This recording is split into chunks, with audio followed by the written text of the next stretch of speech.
Bismillahirrahmanirrahim. Assalamualaikum warahmatullahi wabarakatuh. Dan saya hormati Bapak Kepala Sekolah,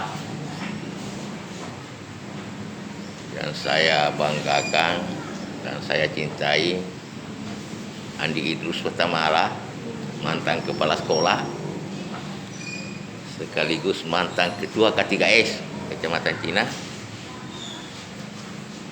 Yang saya hormati dan saya banggakan bapak-bapak, ibu-ibu, para pendidik, para operator. Jadi walaupun operator saya tidak nilai, tetapi ada yang perlu juga saya sampaikan supaya dia tahu tugasnya sebagai operator, bukan saja hanya menginput data-data. Pertama-tama,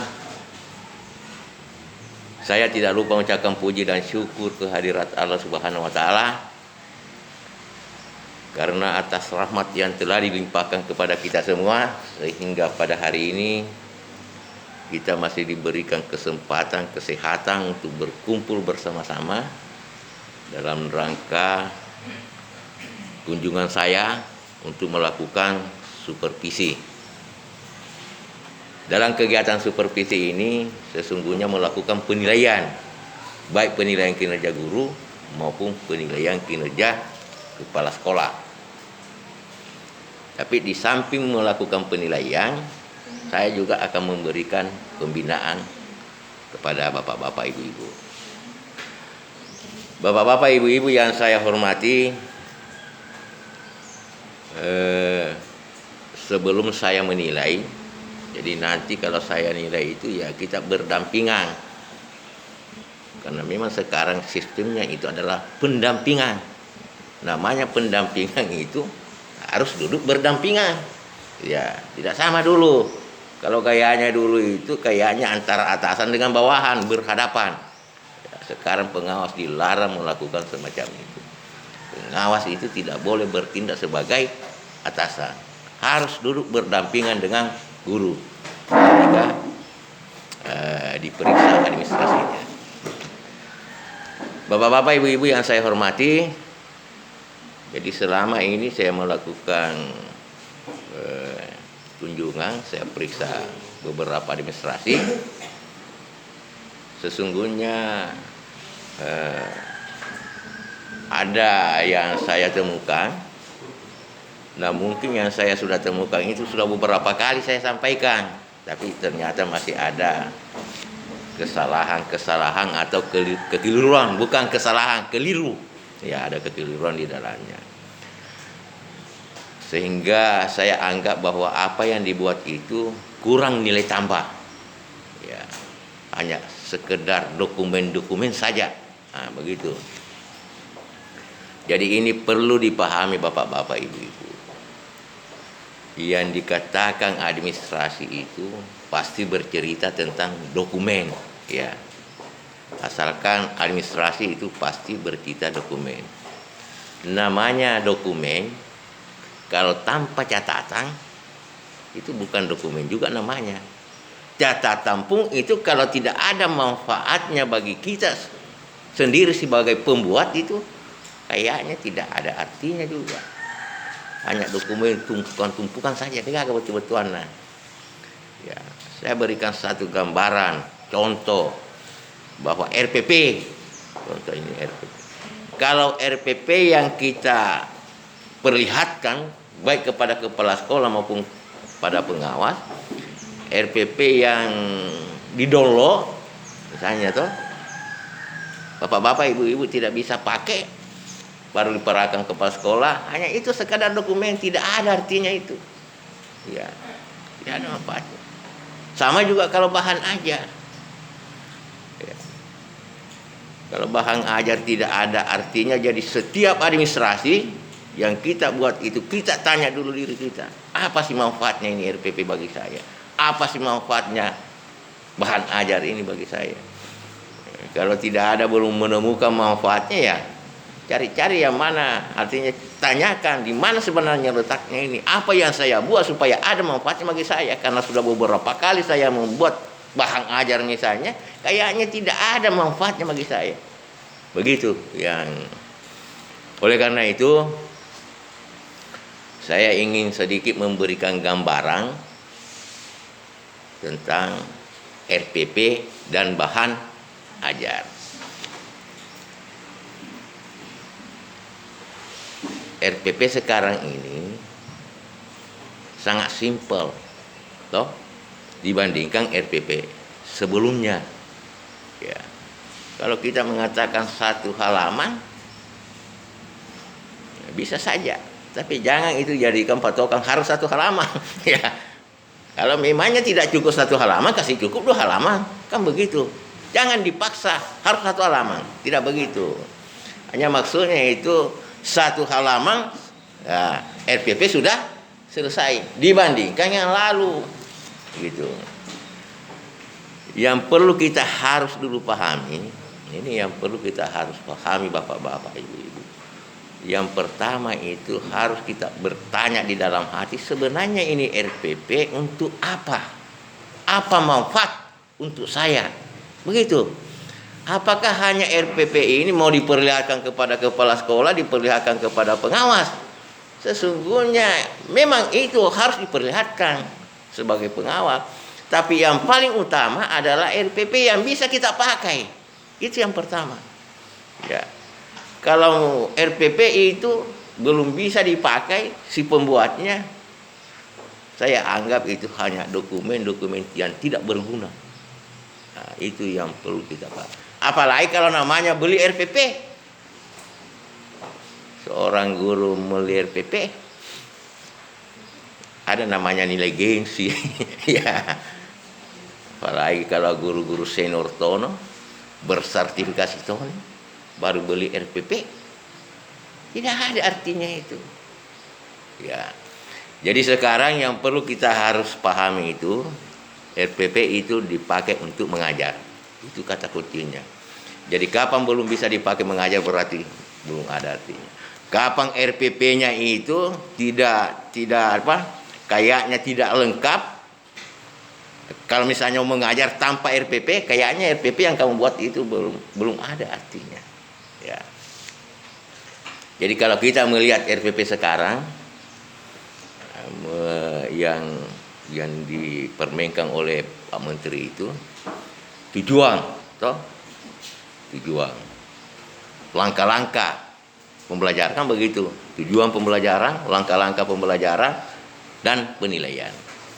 Memang karena di dalam pembelajaran itu harus dulu menulis tujuan. Artinya apa yang saya mau capai pada hari ini, kan begitu.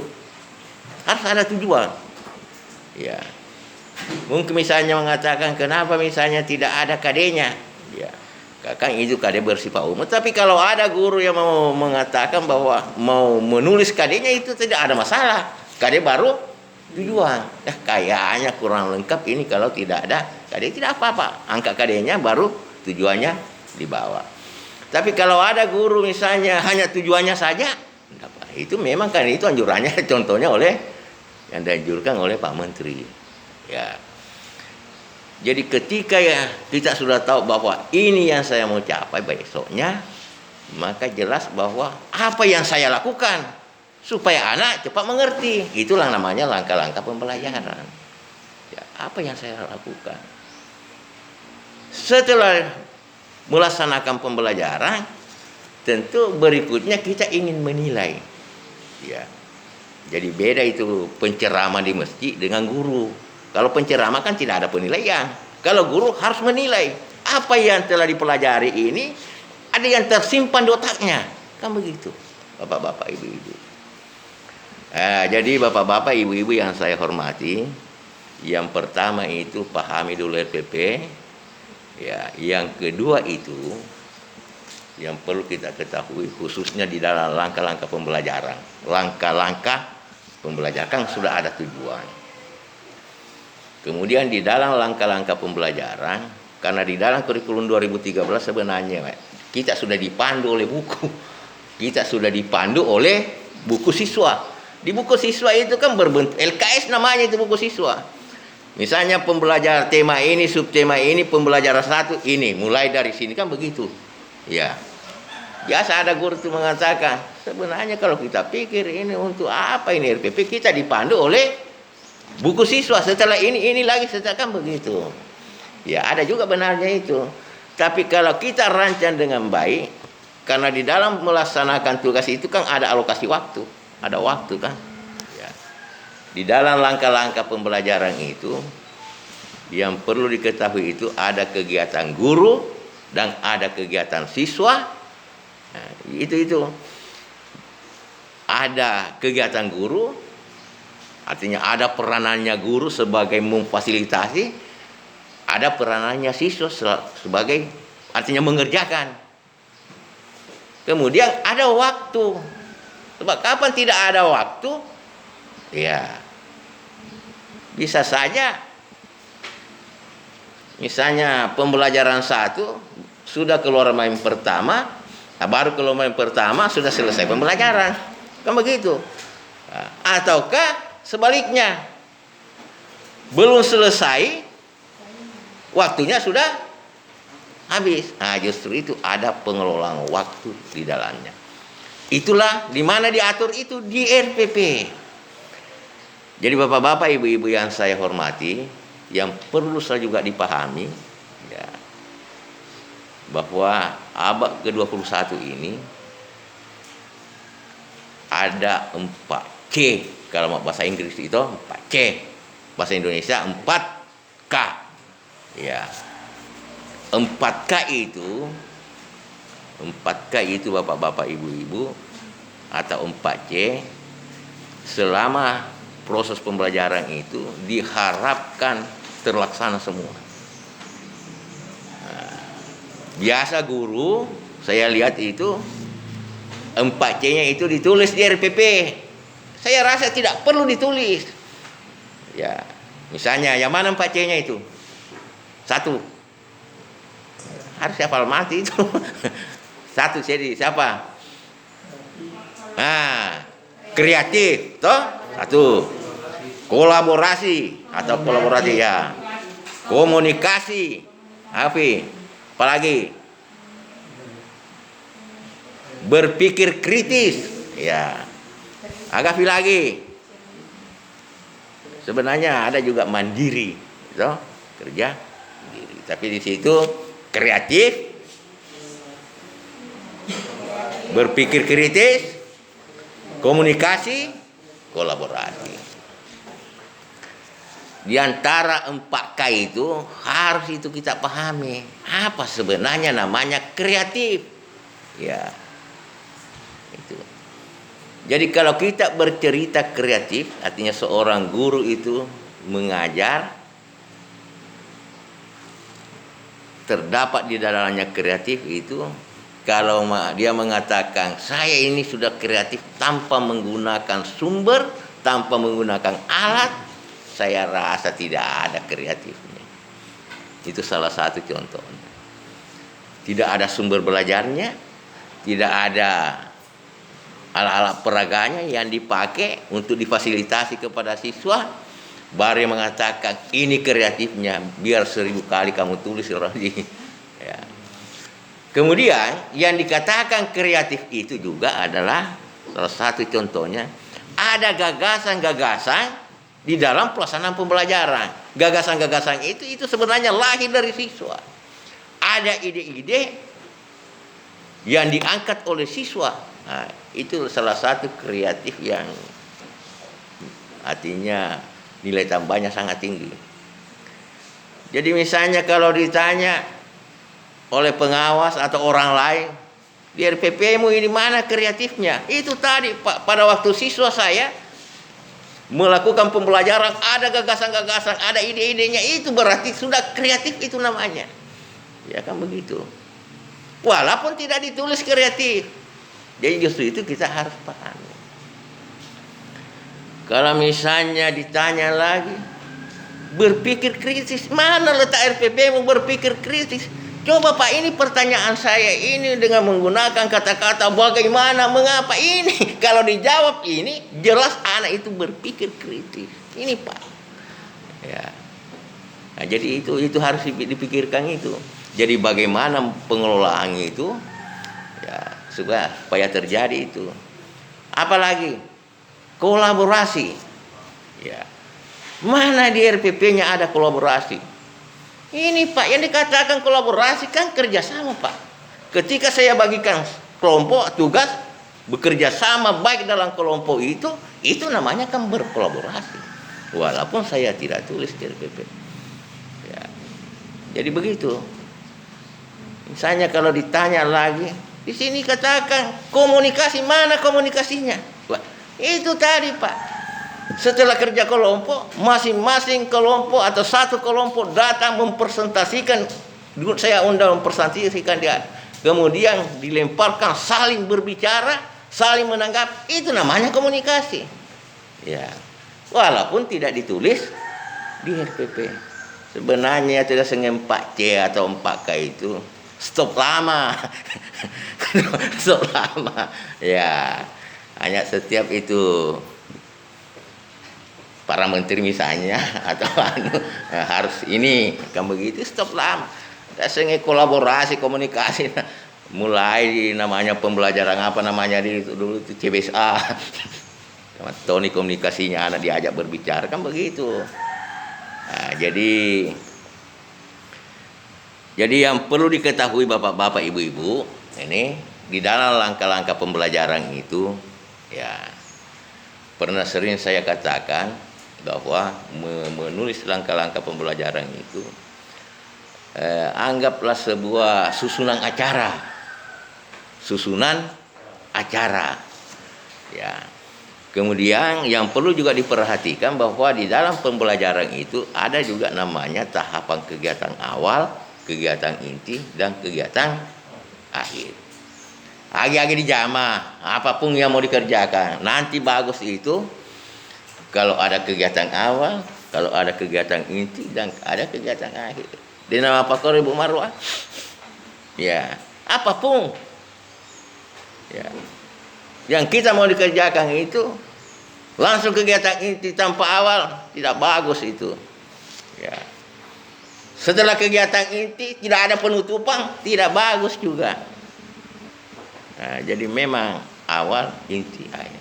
Justru itu Pak Menteri mengatakan sebenarnya itu kan RPP itu misalnya kalau dibuat pada malamnya, misalnya toh malamnya. Pada waktu menyusun RPP itu guru kan sudah menghayal misalnya saya mau lakukan besok begini. Setelah ini, nah dia tulis lagi, ini lagi. Setelah ini lagi. Nah, besoknya diajarkan. Ketika diajarkan besoknya pasti dia harus itu lihat langkah-langkahnya itu yang sudah dibikin. Ya. Sama juga misalnya kalau MC, contoh saya berikan MC diberikan susunan acara ini. Setelah itu nak biang susunan acara. Ketika dia mau itu pasti dia lupa itu. Apa tadi itu setelah ini? Ya. Sama juga RPP. Ketika ditulis malamnya tapi besoknya itu tidak dibawa RPP-nya, mau dipedomani pasti salah langkah. Karena ketika kita menyusun, pasti setelah besok begini, melakukan lagi begini. Setelah ini lagi, waktunya sekian. Setelah ini lagi, waktunya sekian. Akan begitu. Itu pentingnya namanya RPP. Jadi menulis langkah-langkahnya itu, susunan acaranya itu, supaya terwakili tadi 4C-nya. Kalau Anda melakukan semacam itu, nah sengete, itulah namanya RPP yang paling hebat. Ya. Daripada madolo RPP, tahu itu RPP yang didolo itu, guru masuk bui. Belum tentu diakui kepintarannya itu. RPP-nya orang, jadi bapak-bapak ibu-ibu harus menjadi guru yang profesional. Jangan membodohi dirinya. Dan jangan juga membodohi kepala sekolahnya. Lebih-lebih membodohi pengawasnya. Ya. Kenapa saya katakan demikian? Karena masih ada guru RPP nadolomo Pak. Gentak pada kali nggak menggunakan sum, menggunakan ini. Mana sumnya? Cerita panjang. Apa yang kamu lakukan? Sedangkan aplikasinya di laptopmu, di HP-mu, di kagak. Begitu. Kamu pintar lagi belum tentu mampu siswa, apalagi kuliah lumpuh, jaringan tidak ada. Yang biasa saja. Yang apa yang kita lakukan? Misalnya kalau saya mengatakan kenapa tidak pakai ini, jawab tidak bisa terpakai. Saya pintar tapi siswanya tidak bisa. Maka dari misalnya saya katakan paksa, saya pengawas bodoh namanya itu. Ya, jadi begitu. Selanjutnya bahan ajar. Ya, jadi sesungguhnya itu pasangan antara RPP dengan bahan ajar.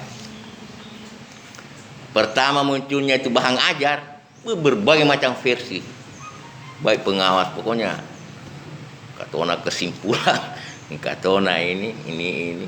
Ada juga bahan ajar, ya buku-buku materi bawah nadolo direken agak senang, ya bahan ajar sama, karena dia berikan nama bahan ajar.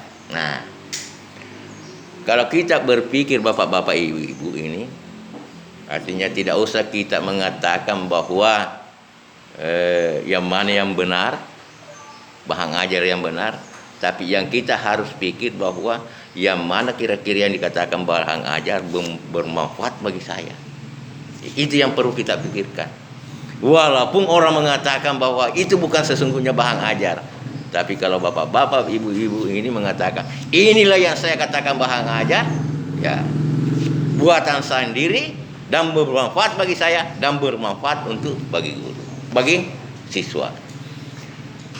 Jadi ini perlu saya sedikit berikan gambaran. Ini di kurikulum 2013. Pasti ini bapak-bapak ini merasakan, toh, ketika memberikan tugas kepada siswa tanpa perencanaan, tanpa melihat itu, melihat saja itu pertanyaan-pertanyaan yang ada di buku siswa itu yang harus dijawab oleh siswa dan harus dibenarkan oleh guru. Kadang bapak-bapak ibu-ibu itu kan tidak tahu, ya pasti pusing, apa jawabannya ini, apa sebenarnya, kan begitu, toh. Pasti. Makanya karena saya sudah baca juga, kan saya juga pernah jadi guru. Ya. Pernah saya mau buat itu bahan ajar kelas 1, saya pusing jawabannya. Ini kelas 1, apa sebenarnya yang cocok jawabannya ini? Ini kelas 1 ini. Saya lirik-lirik lagi kelas tinggi. Wah, kalau memang guru ini tidak siap, artinya tiba masa, tiba akal, rasanya tidak. Hanya begitu saja. Nah, jadi bahan ajar itu berengan dengan RPP. Dulu pernah saya terapkan yang dikatakan bahan ajar. Saya berikan gambaran bahan ajar, tapi sebenarnya contoh itu adalah bahan ajar yang dipresentasikan di guru SMA. Ya, guru SMA. Bahan ajar itu ada tujuannya, ada identitasnya seperti RPP. Nah, di situ ada kontennya, maksudnya ada pertanyaan. Kan pertanyaan itu lahir dari tujuan. Kan tujuan melahirkan pertanyaan dan pertanyaan harus ada jawaban. Ya. Jadi yang paling menarik di situ adalah pertanyaan dan ada jawaban. Nah, sekarang kalau kita berpikir bahwa bahan ajar ini harus bermanfaat kepada saya dan bermanfaat kepada siswa. Ya, adalah kunci. Bahan ajar yang saya bikin ini bermanfaat bagi saya dan bermanfaat bagi siswa. Buni bagaimana caranya? Jadi kita dulu berpikir, kadang saya mengalami kendala untuk membenarkan, artinya jawaban-jawaban dengan ini. Jadi seorang guru itu harus itu jawaban-jawaban dari pertanyaan tugas-tugas itu dari buku siswa itu harus dijawab oleh guru. Ya.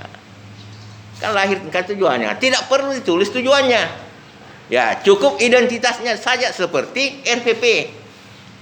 Kalau saya tidak usah tulis tujuannya. Cukup ditulis apa tugasnya, pertanyaannya dan apa jawabannya. Kan begitu. Ya.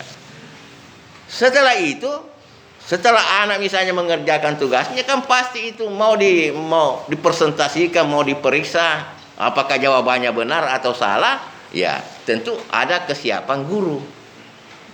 Tapi kalau nanti di sana baru pikir-pikir apa jawabannya ini, siapa tahu siswa lebih bagus jawabannya daripada guru.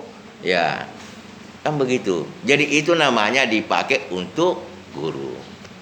Jadi RPP, bahan ajar, disampaikan jawabannya sesungguhnya ini nomor ini, kan begitu. Setelah itu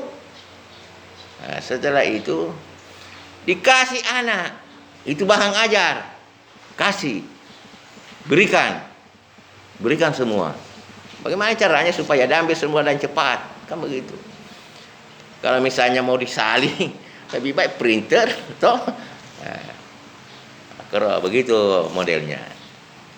Kemudian mau memberikan misalnya tes apa namanya itu, tes penilaian harian lah, toh. Setiap selesai mengajarkan memberikan tes biasa itu guru, Nana baca bukunya, mau ulangan. Ya, apa membaca kalau buku siswa? Bisakah membaca kalau buku siswa? Tidak bisa toh. Tapi kalau bahan ajar itu yang dibuat oleh guru, dibaca oleh siswa, pasti belajar. Saya akan membuat nanti pertanyaan-pertanyaan di sekitar itu, semuanya di situ, membaca itu. Anak itu belajar. Ya. Nah, jadi bahan ajar yang bagus itu bapak-bapak, ibu-ibu, jangan hanya pertanyaan-pertanyaan yang ada dalam buku itu diangkat. Buat juga pertanyaan-pertanyaan yang tingkatan tinggi yang ada hubungannya dengan KD yang diajarkan itu. Begitu. Jangan sampai jadi supaya ada peningkatan-peningkatan. Ya. Jangan sampai yang ada di dalam buku itu tugas-tugas pertanyaan dijawab. Yang paling bagus itu angka juga pertanyaan-pertanyaan yang sifatnya tingkatan tinggi. Nah, begitu. Jadi itulah yang perlu saya sampaikan kepada bapak-bapak, ibu-ibu. Sesungguhnya ini berulang-ulang nih Rofau. Ya, selama ini RPP dan bahan ajar, saya nilai guru ada RPP guru buatan sendiri. Paling banyak itu buatan sendirinya. Pak, saya tahu ini buatanmu ini buatannya orang. Ya, Pak kuliah misalnya saya tanya, ini buatanmu. Dia katakan buatan saya tanya. Jadi tidak bisa itu mengelak itu. Jadi saya lihat artinya lebih banyak guru menggunakan RPP buatannya, dan ada juga guru membuat bahan ajar saya akui hebat. Ya. Artinya ada inovasinya, jelas sekali. Kata guru mampu bahan ajar tidak jelas. Ya. Tidak jelas. Nah, jadi kata kuncinya itu bapak-bapak, ibu-ibu, membuat bahan ajar dia harus berpasangan dengan RPP. Membuat RPP, lahirkan bahan ajar. Kalau bahan ajar ada pertanyaan dan ada jawaban. Ya robawa, dia lenge. Ada pertanyaan dan ada jawaban. Mungkin misalnya ada di situ hanya menentukan misalnya pokok-pokokan paragraf misalnya toh. Ya tentu ada penjelasan-penjelasan, petunjuk-petunjuk begitu. Bagaimana menentukan misalnya pokok paragraf dan satu paragraf itu. Jadi itulah yang perlu saya sampaikan kepada bapak-bapak, ibu-ibu. Jadi sebentar ini ya Pak Elonita Tete Sepro ready. Jadi dia sana agama gati-gati, toh. Yang penting kita nanti kita pulang kalau selesai, toh. Jadi ada itu link. Jadi sebentar setelah saya nilai, isi lewat link itu. Jadi begitu. Barangkali itulah yang perlu saya sampaikan kepada bapak-bapak, ibu-ibu. Saya akhir ucapan, wabillahi taufiq wal hidayah. Wassalamualaikum warahmatullahi wabarakatuh. Tepuk tangan dulu. Ya. Mengapa harus tepuk tangan? Itu penguatan. Ya, maka semoga. Iya, jadi harus memang tepuk tangan, begitu. Semua orang itu butuh pujian. Iya. Sedangkan kecuali kalau orang mau meninggal, dia nana butuh pujian itu toh.